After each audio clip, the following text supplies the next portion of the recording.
In this video, we will show you how to set the X-axis wheels on your SmartBench. This should be done after 320 hours of operational use. If your SmartBench components have been disturbed during transport or storage, if you've experienced issues with accuracy, if you've replaced your Z-head for a warranty or upgrade, if you've replaced your X-axis wheels. This video is in support of the X-axis wheel setting article available on our knowledge base, link in the description.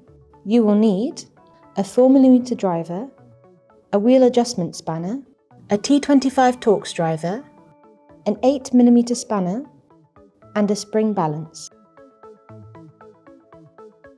An easy way to check if your X-axis needs attention is to check for excessive movement. When your wheels are set correctly, there should be little to no movement with these checks. With SmartBench powered on, place a hand on each of the X motors and twist the Z head to check for excessive play.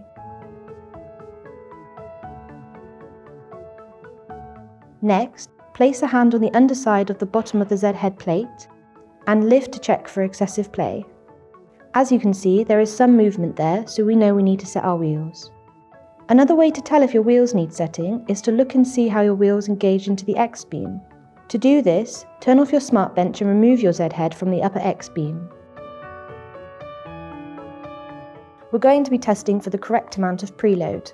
As the first set of wheels enter the channel, you should be able to feel the wheels engage. You will also need to ensure the Z-head loads square into the beam. If the wheels are not preloaded evenly, the Z-head will tend to twist on loading. Repeat these checks for wheel sets 2 and 3 to identify which sets need to be adjusted, and then skip forward in this video for our wheel setting guide. If you don't identify any adjustments required after these checks, you can now carry out a load test. Load testing will ensure that the Z-head can move freely without stalling when under a constant load, similar to that experienced when cutting. You'll first need to refit your Z-head and power your SmartBench back on. Then home your SmartBench and navigate to the move screen. Remove your dust shoe and attach the spring balance to the front side of the Z-head. Send your Z-head along the length of the X-axis at a continuous speed by double tapping the move arrow. Use the spring balance to add load in the opposite direction to a minimum value of 6 kg. If the wheels and motors are set correctly, the Z-head should move smoothly without stalling or binding. We recommend repeating this 3 times. To adjust your wheels, you will need to once again remove your Z-head. If you would like to know more about how the wheel sets operate before you start, we would recommend watching the video linked in the description below. Use a T25 Torx driver, loosen the fixing bolts of all 6 wheels, and use the cam adjustment tool to set the wheels to their initial starting positions, shown here. The left and right wheel should be set as complete opposites to maintain squareness. For example, the left wheel in wheel set A is orientated to a 3 o'clock position, whereas the right is facing 9 o'clock. On your wheels, you can see a crescent of the inner race which is exposed, and it is the centre of this crescent which we are referencing. Once orientated, tighten the bolts. Before preloading the wheels, make sure the motor pinions are not engaged with the racks. To do this, loosen the 2 bolts on each motor using a 4mm hex driver and an 8mm spanner.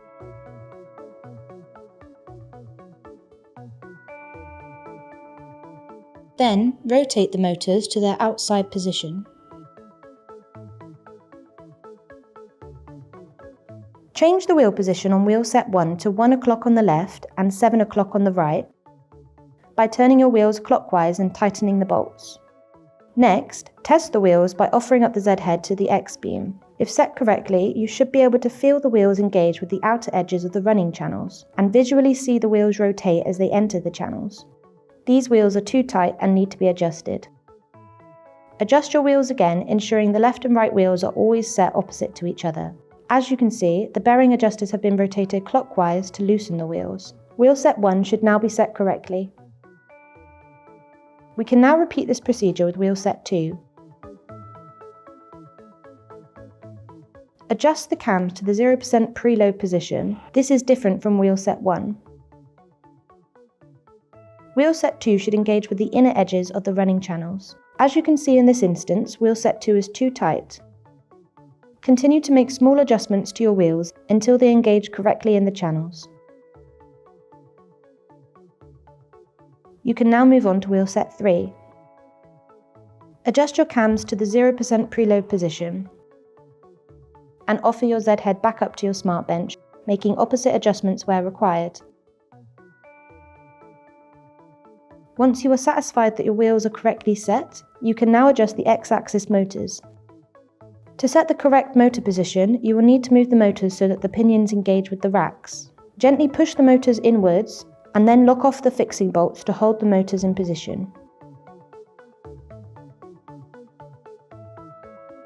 You can now carry out a load test to ensure your motors are set correctly.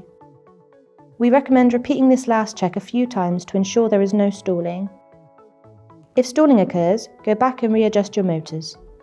Your wheels and motors should now be set. To ensure accuracy and squareness, click the video to see how to calibrate SmartBench in the X and Y axis.